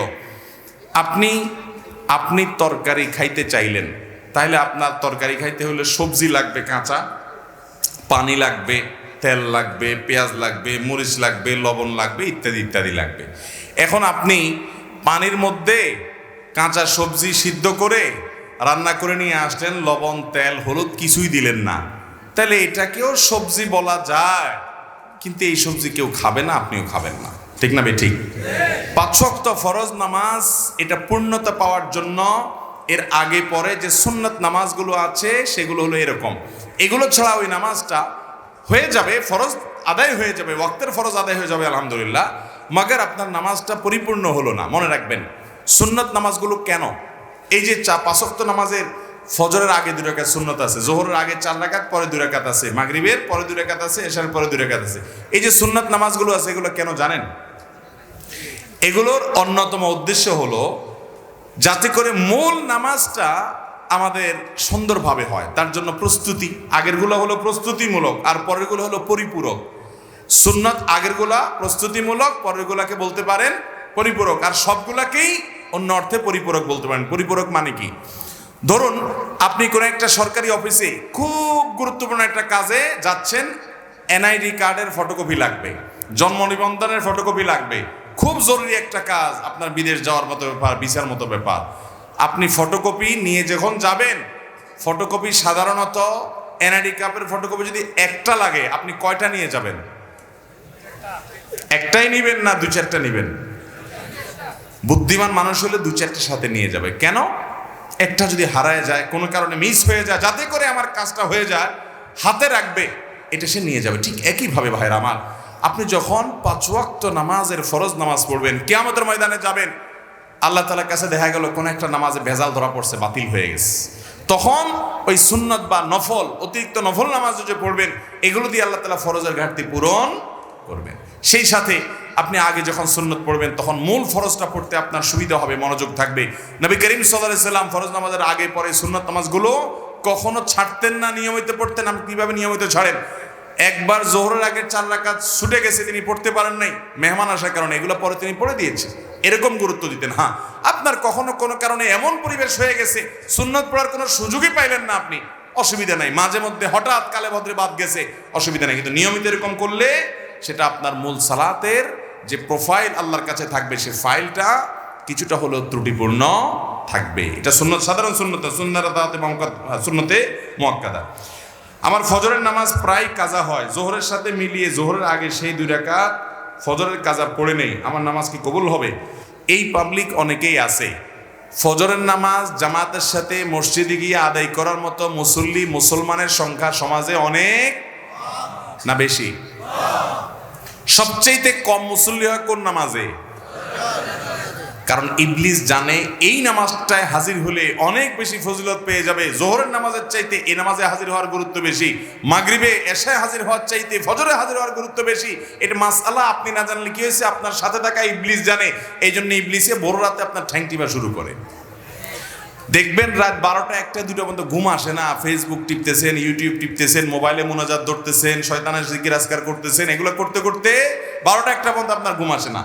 ঠিকই দেখবেন ফজর আজান আগ দিয়া দেখবেন এমন ঘুম আসে, অ্যালার্ম দিয়ে রাখলেও আর উঠতে মনে চায় না। ঠিক না ভাই? ঠিক। শয়তান তখন কি বলে? নবী করিম সাল্লাল্লাহু আলাইহি ওয়াসাল্লাম হাদিসে বলেছেন, শয়তান বলে ফজরের আজান হয়ে গেছে, অ্যালার্ম বাজছে, দেখতেছেন ঠান্ডা মাথায়, শয়তান বলে আরে রাত এখন অনেক বাকি। অ্যালার্ম দিছে, মোবাইলের গলা টিপে ধরে অ্যালার্ম কেটে দিয়ে আবার ঘুম। আছে না নাই? ফজর পড়তে পারে না। ভাইরা আমার, ফজরের গুরুত্ব অনেক বেশি। তো যেই মানুষ ফজরের নামাজ নিয়মিত জোহরের সাথে পড়ে, অনেকে আছে দেখবেন প্রবাসে অনেক ভাই আছে 7টা 8টা 9টার দিকে উঠা ফজর পড়ে, নিয়মিত যদি এরকম হয় তাহলে তার এ নামাজ হবে? ভাইরা আমার, একবার হঠাৎ 2 মাস 4 মাস পরে 6 মাস পরে জীবনে হঠাৎ একবার হয়েছে, হ্যাঁ ফজর নামাজ আপনি উঠতে পারেন নাই, মোবাইলে অ্যালার্ম বাজছে তাও হুঁশ নাই, এটা গ্রহণযোগ্য। নবী সাল্লাল্লাহু আলাইহি সাল্লামের জীবনে একবার ফজর কাজা হয়েছে। কয়বার কাজা হয়েছে? একবার। তো আপনার জীবনে 2 4 10 বার এভাবে হতে পারে, কিন্তু প্রতিদিন হওয়া এটা কোনো অবস্থাতে গ্রহণযোগ্য হতে পারে। ঠান্ডা মাথায় যারা নামাজ পড়ার এশার পরে শোয়ার সময় নিয়ত করে থই যে সকাল 8টার দিকে উঠবে, অ্যালার্ম দিয়া ছয়, তার ইমান আছে কিনা এটা নিয়ে অনেক উলামা ইকরাম সন্দেহ করেছেন। কারণ হলো ঠান্ডা মাথায় সে নামাজ পড়বে না, পরিকল্পনা করে সে শুয়েছে। আল্লাহ তাআলা আমাদেরকে ফজর নামাজ গুরুত্ব বোঝার তৌফিক দান করুন। আমি নিয়মিত তাহাজ্জুদ পড়ি এবং বিতির তাহাজ্জুদের পরে পড়ি, কিন্তু হঠাৎ মাঝে মধ্যে ঘুম থেকে ওঠার সমস্যার কারণে ফজরের আজান হয়ে যায়। এমন অবস্থা বিতির পড়ার হুকুম কি? যদি আপনি ভোর রাতে উঠার ব্যাপারে প্রবল সম্ভাবনা না থাকে তাহলে বিতির আপনি রাখবেন না, বিতির আগে পড়ে ফেলবেন। হ্যাঁ, আপনি নিয়মিত তাহাজ্জুদ পড়েন, আল্লাহ তৌফিক দেয়, তাহলে আপনি বিতির পড়েন। হঠাৎ একদিন ছুটে গেছে, ফজরের আজান হয়ে গেছে, তাহলে তারপরেও বিতির পড়লে আদায় হয়ে যাবে। ঢোলবাঁশি বাজিয়ে কবর দেয়া হচ্ছে, এরকম একটি ভিডিও দেখেছি ইউটিউবে, এ ব্যাপারে বললে ভালো হতো। ঢোলবাঁশি বাজায় আবার কবর, একটা গানে আছে এরকম, আমিও দেখছি ভিডিওটা, কি জানি মরণকালে ঢোলবাঁশি বাজাইও কি ভাই? তরিকার ভাই না দরবারি ভাই? হ্যাঁ, এবং সে গানের একটা কথা খুব আপত্তিকর আছে, সেটা আরো বেশি, সেটা হলো কালেমা কালামও ভাই কোনো কিছুর দরকার নাই। কালিমা কালাম কিছুর দরকার নাই, ঢোলবাঁশি বাজাতে বাজাতে নিয়ে কবরে দিও। আল্লাহ মাফ করুক, এই হারাম কাজ করতে করতে যার দুনিয়া থেকে বিদায় হয়, সে দুনিয়াতেই জীবদ্দশা জানতো যে তার যে সমস্ত আশেপাশে সাঙ্গপাঙ্গ আছে তারা ঢোলবাঁশি পিঠে দিয়ে তারা নিব। কবরে হাসরে আযাব যখন হবে আল্লাহ জানে, ফেরেশতারাও কি ঢোলবাজি দিয়েই পিটাবে কিনা আল্লাহ জানে। ভাইরা আমার, নবী সাল্লাল্লাহু আলাইহি সাল্লাম বলেছেন বুইসতু লিউকসিরাল মাজামির, এই সমস্ত বাদ্যযন্ত্র এগুলো দুনিয়া থেকে এগুলো বিদায়ের জন্য আমি আসছি, এগুলো শয়তানের অস্ত্র, এগুলো হারাম। অতএব ইমানদার জীবদ্দশায় যেটা করতে পারেন একটা মানুষের মৃত্যুর পর তাকে বিদায়ের সময় বলে কালিমা কালামই দরকার নাই। কালিমা কালামই যদি দরকার না থাকে সে মুসলমান কিনা সন্দেহ। মুসলমান কিভাবে কালিমা কালামের দরকার নাই, ঢোলবাজি হইলে তার চলবো? আমরা তো কালিমা কালাম পাইছি কোরআন থেকে, হাদিস থেকে। এর ঢোলবাজিটা কে দিল? কে দিছে বলেন? শয়তান দিছে। তো শয়তানের এই জিনিসটা নিয়ে যদি কবরে যায়, মায়ের কি পিঠে পড়বে না নিচে পড়বে? আল্লাহ আমাদেরকে এই সমস্ত পাগলামি ছাগলামি, এই সমস্ত শয়তানের থেকে বেঁচে থাকার তৌফিক দান করুন। কত পাগলামি যে দুনিয়াতে আছে, এসব না দেখলে বোঝার উপায় নাই। আল্লাহ আমাদের সমস্ত ভাইদেরকে হেদায়েত দান করুন। এক লোক টাকা ধার নেওয়ার পরে টাকা থাকা সত্ত্বেও দিত না, ঘুরাতো। হঠাৎ শুনছি লোকটা মারা গেছে, তখন এসে তার ছেলে মেয়ের কাছে দিয়েছে। এখন তাতে কি তার ঋণ পরিশোধ হবে কিনা? দেখুন, ধার নেওয়ার পরে কেউ যদি টাকা ঘোরাঘুরি করে, দেয় না, যে সেই লোকটা মারা যাওয়ার পরে তার ছেলে মেয়েরা এসে যদি পাওনাদারের টাকা দেয়, তাহলে সেটা খুবই প্রশংসনীয় কাজ। শুধু দেয় না, বরং দেওয়া কর্তব্য। একটু ভালো করে শুনে রাখেন, অনেক মানুষ আছে মারা যাওয়ার পর পাওনাদার বের হয়ে আসে। আপনার বাবা মারা গেছেন, আল্লাহর বান্দার কিছু দেনা আছে, এগুলো রেখে মারা গেছে। ইসলামের নির্দেশ হলো তার মৃত্যুর পর তার দাফন কাফনের জন্য যে টাকা খরচ হবে সেগুলো তার টাকা দিয়ে খরচ করবেন। এরপর তিনি যদি কোনো দেনা রেখে যেয়ে থাকেন, ভাগ বন্টন পরে আগে তার সব দেনা শোধ করতে হবে, তার টাকা দিয়ে তার জমি জমা বিক্রি করে। এরপরে যদি কিছু থাকে সেটা দিয়ে তার ওসিয়ত থাকলে সে ওসিয়ত 1/3 মধ্যে পূরণ হবে। 1/3 মানে তার টোটাল সম্পদের দাম 10 লাখ, তাহলে তার ওসিয়ত যত বেশি হোক না কেন 3 লাখ পর্যন্ত পূরণ হবে, এর বেশি না। বাকি যেগুলো থাকবে সেগুলো ওয়ারিসরা ভাগ করে পাবে। আর যদি কারোর কোনো ওসিয়ত না করে যায় যে অমুক জায়গায় দিও, মসজিদে দিও, মাদ্রাসে দিও, অমুকরে দিও, এরকম কোনো ওসিয়ত না থাকে তাহলে তো সেটা বাদ। কিন্তু দেনা থাকলে আগে দেনা দিতে হবে, তারপরে সন্তানরা ভাগযোগ করে সম্পদ নেবে। আমার দেশে দেখা যায় দেনা দেয়া তো পরের কথা, আজকাল তো প্রায় সময় পত্রিকা দেখা যায় বাবার লাশ পড়ে আছে আর সন্তানরা জমি জমা নিয়ে কাড়াকাড়ি করতে করতে ব্যস্ত, বেচারাকে দাফন পর্যন্ত করছে না। ঠিক কিনা বেঠিক? এই অমানুষ সন্তান আসমান থেকে হঠাৎ নাজিল হয় না অমানুষ হয়ে, এই বাপমাই অমানুষকে অমানুষ বানাইছে। ঠিক কিনা বলেন? এর পরিণাম, এর পরিণতি এই আল্লাহর বান্দা নিজেই ভোগ করছে নির্লজ্জের মতো। প্রায় সময় কয়দিন পর পরই দেখি পত্রিকাতে যে বাবার লাশ পড়ে আছে গ্যারেজে বাড়ির সামনে, ওইটা দাফন করার মতো মানুষ নাই, গন্ধ ছুটে গেছে, ছেলে মেয়েরা কামড়াকামড়ি মারামারিতে লিপ্ত জমি জমা দখল নিয়ে। এই জন্য বাবারা সন্তানরে মানুষ বানায় যান, মুসলমান বানায় যান, দুনিয়ার জীবনটা জীবন্ত জান্নাত হবে।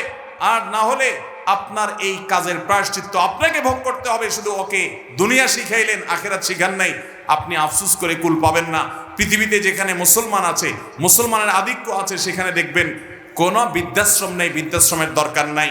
আর পৃথিবীর উন্নত দেশগুলোতে শিক্ষা আছে, দীক্ষা আছে, জ্ঞান আছে, বিজ্ঞান আছে, প্রযুক্তি আছে, সব কিছু আছে, কিন্তু বৃদ্ধাশ্রমও আছে। কারণ মনুষ্যত্ব, মানবতা, মা বাবার প্রতি দায়বদ্ধতা, এটা আল্লাহর প্রতি ঈমান না থাকলে সে মানুষগুলো আসলে সেভাবে বুঝে না। আল্লাহ আমাদের সন্তানগুলোকে মানুষ হতে মানুষ করার তৌফিক দান করুন। তাহলে বাবা মার দেনা থাকলে সেটা সন্তানরা শোধ করবে, পাওনাদার সেটা নিতে পারবে, কোনো অসুবিধা নেই, বরং এটা শোধ করা তাদের কর্তব্য। আমি একজন যুবক, আমার হাতে ট্যাটু আঁকা আছে। এখন আমার ইসলামিক জ্ঞান ছিল না, কিন্তু আমি এখন ট্যাটু উঠানোর জন্য চেষ্টা করছি। ট্যাটু উঠাতে খরচ আমার সাধ্যের বাহিরে। আমি এই অবস্থায় নামাজ পড়ি, নামাজ কবুল হবে কিনা? গত পরশুদিন আমরা কক্সবাজারে ছিলাম, আমি শেখ আহমদ সাইফুল্লাহ ভাই, আরও আমাদের বন্ধু বান্ধবদের একটা বড় গ্রুপ, ফ্যামিলি সহকারে। তো সেখানে একটা হোটেলে আমরা সকালে নাস্তা করার পর আমাদের এক বন্ধু, তার একটা ছোট বাচ্চা মেয়ে, সে এক ভদ্রলোক, বিদেশি, চেহারা দেখে বোঝা যাচ্ছে ফরেনার, তার এই মাথা থেকে এই মাথা পুরো হাত ট্যাটু আঁকা। তো ওই বাচ্চাটা জিজ্ঞাসা করতেছে, আর ইউ খ্রিস্টিয়ান? তুমি কি খ্রিস্টান? ভদ্রলোকের খুব ইজ্জতে লাগছে। তো মেয়ের বাবা আমাদের পাশে ছিল, বললো যে ভাই তোমার মেয়ে আমাকে কেন জিজ্ঞেস করলো আমি খ্রিস্টান কিনা, মুসলিম। তো এটা বলার পরে মেয়েকে উনি জিজ্ঞেস করলো, এই তোমার আঙ্কেল হি ইজ মুসলিম, তুমি কেন তাই খ্রিস্টান বলছো? সে খ্রিস্টান না। তখন মেয়ে, বাচ্চা মেয়ে বলতেছে, আমি খ্রিস্টান মনে করছিলাম এজন্য যে আঙ্কেলের হাতে ট্যাটু আঁকা, আমি তো দেখছি সব খ্রিস্টান ইহুদিরা এগুলা করে, এই জন্য আমার ডাউট হয়েছে। একটা বাচ্চা, তার কনসেপ্ট এরকম। তাহলে এখান থেকে বোঝা যায় এটা কোনো মুসলমানের কাজ হতে পারে। বাচ্চাটাও বুঝে গেছে, কারণ এটা মুসলমানদের মধ্যে নাই, এই কালচারটা ওদের মধ্যে আছে। ভাইরা আমার, নবী করিম সাল্লাল্লাহু আলাইহি সাল্লাম এর অভিশাপ, তিনি অভিশাপ নাজিল করেছেন, আল্লাহ তাআলার অভিশাপের বদদোয়া করেছেন, লানতের বদদোয়া করেছেন। আল্লাহ লানত নাজিল হয় ওদের প্রতি যারা উল্কি অঙ্কন করে আর যাদের শরীরে উল্কি অঙ্কন করে দেওয়া হয়। লানাল্লাহুল ওয়াসিমা ওয়াল মুস্তাওসিমা। মনে রাখবেন, যারা ট্যাটু অঙ্কন করে, অনেক ট্যাটু কোম্পানি বাইর হয়েছে, তারা ফতোয়া দেয়। আমাকে একজন বললো যে ভাই ট্যাটু কোম্পানির ফতোয়া, আমাকে কি জানি পাঠাইছে, তারা ফতোয়া দেয় যে আমাদের এই ট্যাটু লাগানোর পর নামাজ পড়া যাবে। অনেক কাঠমোল্লার আপনাদেরকে বলবে নামাজ পড়া যাবে না, ব্যবসা ঠিক রাখার জন্য মাসালাও বানায় নিস। আরে ভাই, এই ট্যাটু অঙ্কন করা হারাম, এটা হলো প্রথম কথা। এটা আপনাকে রিমুভ করতে হবে। রিমুভ করার সামর্থ্য নাই, কোনোভাবে উপায় নাই আপনার জন্য, তাহলে আল্লাহর কাছে ইস্তেগফার করে মাপ চাইবেন এবং ওই অবস্থায় নামাজ চালু করে যাবেন। আপনার এই চামড়ার উপরে যদি কোনো কিছু দিয়ে আবরণ পড়ে যায় আলাদা, তাহলে এই আবরণ তোলা ছাড়া নামাজ অজু হবে না, আর অজু গোসল না হলে নামাজও হবে না। এগুলো এমন ডেঞ্জারাস যেগুলো সহজে তোলা যায় না, আসলে অনেক জটিল বিষয়, চাইলেও পরে তোলা যায় না। এই জন্য যুবক ভাইরা, আমাদের দেশে অনেক যুবকরা আজকাল এগুলো শুরু করেছে। ভাইরা আমার, একটু খেয়াল করে দেখেন তো, আল্লাহ বলেছেন লাকাদ খালাকনাল ইনসানা ফি আহসানি তাকওয়িম। আল্লাহ তাআলা মানুষকে সুন্দর অবয়বে সৃষ্টি করেছেন, এত সুন্দর হাত, এত সুন্দর চেহারা, কি আপনি ওই বিড়ালের মতো কি কতগুলো আঁকে নেকে এঁকে ভূতের মতো দেখা যায়। আমার তো শয়তান শয়তান টাইপ লাগে। আল্লাহ তাআলা আমাদেরকে হেদায়েত দান করুন, কুরুচি থেকে আল্লাহ আমাদেরকে বেরিয়ে আসার তৌফিক দান করুন। অনেক মুসলমান যুবকের হাতে দেখা যায় ধাগা লাগানো, দেখছেন আপনারা? ফিতা ধাগা লাগা দেখছেন? ভাইরা আমার, এটা হিন্দুরা তাদের ধর্মীয় বিশ্বাস থেকে লাগায়। আপনি মুসলমানের সন্তান, আমরা দেউলিয়া হয়ে গেছি আজকাল। আপনি মুসলমান হিসাবে আপনি প্রাউড ফিল করেন না? তাহলে আপনি কেন তাদের কালচার নিতে যাবেন? আল্লাহ তাআলা আমাদেরকে বুঝার তৌফিক দান করুন। বিদায় কেউ যদি ট্যাটু আগে লাগিয়ে ফেলেছেন, এখন উপনের কোনো পথ আপনার সামনে খোলা নাই, ওই অবস্থা নামাজ পড়ে যাবেন, নামাজ ছাড়বেন না এবং চেষ্টা অব্যাহত রাখবেন কোনোভাবে এটা দূর করে আপনি সঠিকভাবে সালাত আদায় করার এবং আল্লাহর কাছে লজ্জিত হয়ে আপনার সর্বশক্তি দিয়ে তওবা ইস্তেগফার করবেন। আল্লাহ আমাদেরকে মাফ করুন। কারো যদি অনুভূত হয় সে জাদুগ্রস্ত কিংবা কালো জাদুগ্রস্ত, তাহলে ইসলামিক উপায় তা প্রতিরোধের উপায় কি? ভাইরা আমার, আমি প্রায় বিভিন্ন জায়গায় বলি, আজকে গাড়িতে আসতে আসতে মুফতি সাইফুল ইসলাম ভাই সহ আমরা আলোচনা করছিলাম। সাইফুল ইসলাম ভাইয়ের কাছে আমার সামনে একটা ফোন আসলো, উনি ধানমন্ডি তাকওয়া মসজিদের খতিব, ওখান থেকে বলে যে ধানমন্ডির মতো রিচ এলাকাতে, সব ধনীদের এলাকা, সারা দেশের বড় বড় পয়সাপাতি যাদের তারা থাকে, ব্যবসায়ীরা থাকে, মন্ত্রী মিনিস্টাররা থাকে, বলছে এই এলাকাতে, উনি যেহেতু ওখানকার বড় মসজিদের খতিব তাকওয়া মসজিদের, উনি বললেন যে ভাই এত পরিমাণ জিনে ধরা রুগী এবং ব্ল্যাক ম্যাজিক অর্থাৎ জাদুগ্রস্ত রুগীর খবর আসে বলার মতো না। আমি বলি ভাই আমারও তো একই অবস্থা, আমার কাছে যত ফোন আসে দেশের একেবারে সর্বোচ্চ লেভেল পর্যন্ত এমন এমন কিছু পদাধিকারী ব্যক্তিদের তরফ থেকে ফোন আসে, রিকোয়েস্ট আসে যে কল্পনাও করা যায় না যে এই লেভেলের মানুষগুলো পর্যন্ত সাফার করছে খুব জটিলভাবে। ঘরে ঘরে দুষ্ট জিনের উপদ্রব মানুষ লক্ষ্য করে না। মনে রাখবেন, কিছু কিছু দুষ্ট জিনের উপদ্রব আছে আপনি খেয়াল করেন না। যেমন কথার কথা, বাসায় বাচ্চা কাচ্চা অস্বাভাবিক দুষ্টামি করে, সীমাহীন, কোনো স্বাভাবিক কিছু না। বুঝবেন দুষ্ট জিনের ভয়ঙ্কর প্রভাব ওর উপরে পড়ছে। এবং অনেক রোগ আছে কিছু লোকের, দেখবেন যে এই রোগগুলোর কোনো ট্রিটমেন্ট করে কিচ্ছু হয় না, কোনো ডায়াগনোসিস হয় না, বহু চেক আপ টেস্ট, ডাক্তাররা আন্দাজ অনুমান করে বিভিন্নভাবে ট্রিটমেন্ট করেন, চেষ্টা করেন, কিন্তু কোনোভাবে ভদ্রলোক ভদ্রমহিলা সুস্থ হয় না। এরকম বহু রোগী দেখেছি আমি যে কোনোভাবে সুস্থ হয় না। এগুলোর বেশিরভাগ ব্ল্যাক ম্যাজিক এবং দুষ্ট জিনের রোগী। ঘরে ঘরে আমাকে সাথে সাথে জিজ্ঞেস করলেন ওনারা, মুফতি সাইফুল ইসলাম ভাই এবং আমাদের তানভীর ভাই ওনারা আছে, ওনারা জিজ্ঞেস করলেন যে ভাই এটা কেন হয়? আমি বললাম কেন হয়? জিন, দুষ্ট জিন অর্থাৎ শয়তান তার উপযোগী জায়গায় পাইলে সে সেখানে খুঁটি গাড়ে। আমাদের বাসা বাড়িগুলোতে হারাম এই পরিমাণ হয়, আপনি ইউটিউবে ওয়াজ শুনতে যান, শুরুতে আগে পান্ডা অ্যাডভার্টাইজ দিয়ে নেবে, এরপর আরো বিভিন্ন অ্যাডভার্টাইজ আসবে এবং মিউজিক আসবে, এগুলা চলবে। এই মিউজিক যেখানে থাকে সেখানে শয়তান আসবেই। আপনি এটা নিয়ন্ত্রণ করতে হবে। আপনার বাসায় বিভিন্ন প্রাণীর ছবি টাঙিয়ে রাখবেন, এখানে শয়তান আসবেই। রহমতের ফেরেশতা ঢুকেন, হাদিসে বলা আছে, এখানে আপনার এই অবস্থা হবে। ঘরে ঘরে মানুষ এটা ফিল করছে না, বহু মানুষ হাহাকার করছে। আমরা রাকির নাম্বার দিয়ে রাকিদেরকে রেফার করে কুলাতে পারছি না, এই পরিমাণ মানুষ আক্রান্ত। বাঁচবেন কিভাবে? আমি সব জায়গায় বলার চেষ্টা করি ভাইরা আমার। নাম্বার 1, গুনাহমুক্ত বাসা করেন, বাসা বাড়িতে গুনাহ করবেন না, এগুলো থেকে বাঁচান বাসা বাড়িকে। সবচেয়ে বড় কারণ হলো, দ্বিতীয় নাম্বার যেটা বলবো সেটা হলো, আজ কোরআন তেলাওয়াত আমাদের বাসা থেকে উঠে গেছে। আমরা এখন বড় জোরে ইউটিউবে একটু তেলাওয়াত চালাই দেই। আল্লাহর কসম করে বলছি, যেই বাসায় কোরআন তেলাওয়াত নিয়মিত হয়, আওয়াজ করে, শব্দ করে, ওই বাসায় ব্ল্যাক ম্যাজিক, দুষ্ট জিন থাকতে পারে না। আপনি যদি মিরাকল দেখতে চান ভাইরা আমার, আমি বুকে হাত রেখে বলতে পারি, আপনি আল্লাহর কুদরত যদি দেখতে চান সরাসরি, দুষ্ট জিনের উপদ্রব আছে যে বাসায়, সে বাসায় আপনি সূরা বাকারার তেলাওয়াত চালু করে দেন, জোরে জোরে তেলাওয়াত করেন, নিজে না পারলে অডিও চালু করে দেন। আমি নিজের চোখে বহুবার দেখেছি যে অস্বাভাবিক আচরণ বাচ্চাদের, এটা সেটা, রুকিয়া চলছে, তেলাওয়াত চলছে, ভালো হয়ে গেছে। আমার পরিচিত এক বোন আছেন, বোন বলতে আমার আপন বোন না, দুঃসম্পর্কীয়, উনি আমেরিকাতে থাকেন, অনেক বড় ব্যবসায়ী। ওনার বাসায় ভয়ঙ্কর অবস্থা, মেয়েরা কোরআন তেলাওয়াত চালাইলে পাগলের মতো হয়ে যায়, কোনোভাবে সহ্য করতে পারে না, বলে যে বন্ধ করো এটা যেভাবেই হোক। এবং হাজার হাজার কোটি টাকার মালিক ওনারা, বাফেলোতে আমেরিকাতে থাকে। আমাকে বললেন ভাই কি করা যায়? আমি রুকিয়ার অ্যাপ দিলাম, বলে যে কোনোভাবে তেলাওয়াত শুনতে রাজি না। আমি বললাম যে ওদেরকে যদি বেঁধে রেখে হলেও আপনি কিছুদিন শোনাতে পারেন, দেখবেন ট্রিটমেন্ট হয়ে গেছে। আমাকে গত সপ্তাহে, তার আগের সপ্তাহে যেন, কয়েকদিন আগে আমাকে জানালেন যে ভাই আপনি না দেখলে বিশ্বাস করবেন না যে আমার মেয়েরা এখন এতটা স্বাভাবিক হয়ে গেছে যে কোরআন তেলাওয়াত শোনা ছাড়া এখন আরও ঠিক থাকতে পারে না, কিন্তু প্রথম সহ্য করতে পারতো না। আমার বাসায়, আমি তো এলাকার সন্তান, আপনাদের লক্ষ্মীপুরের বশিরপুর আমার গ্রাম, সেখানে একদিন সকালবেলা আমার এক নিকটাত্মীয় এক ছেলেকে নিয়ে আসছি, ইয়াং ছেলে, যুবক মানুষ, সৌদি আরবে ছিল, বলে বিদেশ থেকে চলে আসছে। কি হয়েছে? সে আজান আওয়াজ হলে শুনতে পারে না, তার পুরো শরীর বাঁকা হয়ে যায় এবং সে বলে যে তখন তার শরীর এমন শক্ত হয়, টোকা দিলে মনে হয় যে বিষাক্ত সাপ দংশন করছে, পাথরের মতো হয়ে যায়। আমার চোখের সামনে দেখলাম জোহরের আজান শুরু হলো, সে আসছে অনেক আগে, বসতে বসতে 100 পর্যায়ে জোহরের আজান শুরু হলো, দেখলাম যে সে বাঁকা হয়ে যাচ্ছে এবং শক্ত হাট হয়ে যাচ্ছে। ভাইরা আমার, এগুলো কিছু হয়তো খুব দৃশ্যমান বোঝা যায়, আর ম্যাক্সিমাম ঘরে ঘরে বোঝার উপায় নেই।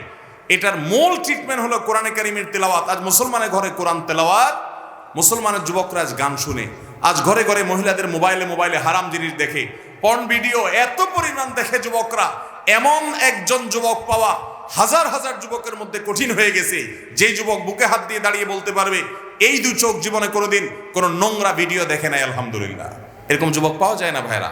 চ্যালেঞ্জের ব্যাপার, জীবন ধ্বংস হয়ে যাচ্ছে, সব জাহান্নামের দিকে দৌড়াচ্ছে, আপনাকে বিকল্প পথে যেতে হবে। শয়তানি থেকে, বাসাবাড়ি থেকে নিজেকে বাঁচাতে চান, এবং আত্মীয় স্বজনরা অনেকে উপকার করতে গিয়ে খুনকারের কাছে যায়, খুনার কাছে যায়, আপোষের তাবিজ নেয়, এটা করে সেটা করে, এগুলা বেশিরভাগই ব্ল্যাক ম্যাজিক এবং কালো জাদু, এগুলো ধ্বংস করে দেয় মানুষের জীবনকে। এগুলো থেকে বাঁচার জন্য দ্বিতীয় আমল হলো কোরআন তেলাওয়াত করবেন, বাসায় কোরআন তেলাওয়াত চালিয়ে রাখবেন। নাম্বার 3, আপনাকে তৃতীয় যে আমল করতে হবে, আমি সবসময় বলি, বাসায় ঢুকতে বিসমিল্লাহ বলে ঢুকবেন, বাইরে তো বিসমিল্লাহ বলে। বিসমিল্লাহ বলা ছাড়া বাচ্চাদেরকেও ঢুকতে দিবেন না, কাজের লোককেও ঢুকতে দিবেন না। ঢুকলে আবার বাইর হওয়া, বিসমিল্লাহ পড়ে আবার বিসমিল্লাহ পড়ে ঢুকো। হাদিসে আসছে কেউ বাসায় পড়তে বিসমিল্লাহ পড়ে ঢুকলে তার সাথে শয়তান ঢুকতে পারে না, প্রত্যেকের সাথে শয়তান থাকে, ওটা আর ঢুকতে পারে না। আর যদি বিসমিল্লাহ ছাড়া ঢুকে তাহলে শয়তানের সাথে সাথে ঢুকে পড়ে। খাওয়ার সময় বিসমিল্লাহ, সব কাজে বিসমিল্লাহ পড়বেন। এভাবে আরো বিভিন্ন আমলের মাধ্যমে এই উপদ্রব থেকে বাঁচবেন। ব্ল্যাক ম্যাজিক থেকে বাঁচার জন্য সৌদি আরবের সাবেক গ্র্যান্ড মুফতি শেখ আব্দুল আজিজ বিন আব্দুল্লাহ বিন বাজ রাহিমাহুল্লাহ একটা চমৎকার আমল দিয়েছেন, সারা পৃথিবীতে রাখীদের কাছে জনপ্রিয় আমল। কিছু পানির মধ্যে কিছু বড়ই পাতা, নির্দিষ্ট কিছু সূরা পড়ে, এটা লম্বা প্রসেস আছে, এটা দিয়ে গোসল করলে নিয়মিত ব্ল্যাক ম্যাজিকের প্রভাব কেটে যায়। এবং এই আমলটাও আমি পরিচিত অনেককে দেখেছি করেছে। আমাদের এই যে আপনাদের নিশান ভাই, এই মাহফিলের আয়োজক তানভীর ভাই, ওনার ফ্যামিলিতে উনি নিয়মিত রুকিয়া করেন, এবং উনি আমাকে বলছেন ভাই শরীরটা মনে হয়েছে শরীরতে কিছু চলে গেছে, পাতলা হয়ে গেছে। এই জন্য কোরআন তেলাওয়াত করবেন তো ইনশাআল্লাহ, বাসা বাড়িতে কোরআন চালাবেন তো ইনশাআল্লাহ। আমি শপথ করে বলছি, আল্লাহর কালামের মিরাকল যদি দেখতে চান, তাহলে দুষ্টজনের উপদ্রব আছে এবং অস্বাভাবিক বাসা ভিতরে সমস্যা, রোগ বালাই আছে, ব্ল্যাক ম্যাজিক আছে। কোরআন তেলাওয়াত শুনতে থাকেন, 1 দিন 2 দিন না, অনবরত আপনি ফিল করবেন যে কিভাবে আল্লাহর কুদরত জাহির হয়, কিভাবে শয়তান পালায়। আল্লাহ আমাদেরকে বুঝার তৌফিক দান করুন। আপন ভাই বোন কেউ যদি গুনার কাজ করে, তাকে সেটা বলার মতো অবস্থা না থাকলে তার সাথে দূরত্ব বজায় রেখে চললে গুনাহ হবে কিনা। ভাই বেরাদার যদি গুনার কাজ করে, পাপের কাজ করে, অপরাধ করে, সংশোধন করবেন, বুঝাবেন, কিন্তু না বুঝানোর কোনো বাও নাই, কথা শুনে না, বলার মতো নাই। অনেক সময় বড় ভাই হয়, বলার মতো থাকে না, বা ছোট ভাই হয়, তখন আপনি অভিমান করতে পারেন। অভিমান কি? যে তার সাথে আমি কথা বলবো না, দূরে থাকবো, তাকে বোঝানোর জন্য যে আমি তোমার উপরে অসন্তুষ্ট, এটা আপনি করতে পারেন। কিন্তু তাকে চিরকালের জন্য ত্যাগ করবেন, তার সাথে সম্পর্ক ছিন্ন করবেন, এই সুযোগ নাই। সে খারাপ হলেও এই সুযোগ নাই যে আপনি তাকে সম্পূর্ণ সম্পর্ক ছিন্ন করবেন। হ্যাঁ, সংশোধনের জন্য করতে পারেন। সব আলেম বলে যে আমরা হকের পাশে আছি, তোমরা আমাদের সাথে থাকো, তাহলে আমরা কার পাশে থাকবো? ভাইরা আমার, নবী করিম সাল্লাল্লাহু আলাইহি ওয়াসাল্লাম 2টা কোষ্ঠী পাথর দিয়ে গেছেন, মা আনা আলাইহি ওয়া আসহাবি, আমি যে আদর্শের উপর আছি, এবং সাহাবায়ে কেরাম জামাতুস সাহাবা তারা মৌলিকভাবে যে আদর্শের উপর আছেন সেটি, এটার উপর যারা প্রতিষ্ঠিত তারা কিয়ামতের ময়দানে নাজাত প্রাপ্ত দল। আর সেই সাথে নবীজি বলে গেছেন, তারাকতু ফিকুম আমরাইন, আমি তোমাদের মধ্যে 2টা জিনিস রেখে গেলাম, কিতাব আল্লাহি ওয়া সুন্নাত রাসূলিহি, আল্লাহর কোরআন এবং রাসূলের সুন্নাত, লান তাদিল্লু মা তামাসসাকতুম বিহিমা, এগুলো যদি তোমরা আঁকড়ে ধরো, কোনো দিন তোমাদের কেউ গোমরাহ করতে, পথহারা করতে পারবে। এই জন্য ওই মূলনীতি আপনি ধরে রাখবেন, যে সমস্ত উলামায়ে কেরামের কথা শুনবেন এগুলো গ্রহণ করবেন, ইনশাআল্লাহ আল্লাহ তাআলা হকের উপরে রাখবেন। এগুলো গ্রহণ না করলে আপনি হকের উপরে প্রতিষ্ঠিত থাকতে পারবেন। অতএব ব্যক্তি নয়, বরং কোরআন সুন্নাহর অনুসরণ করবেন।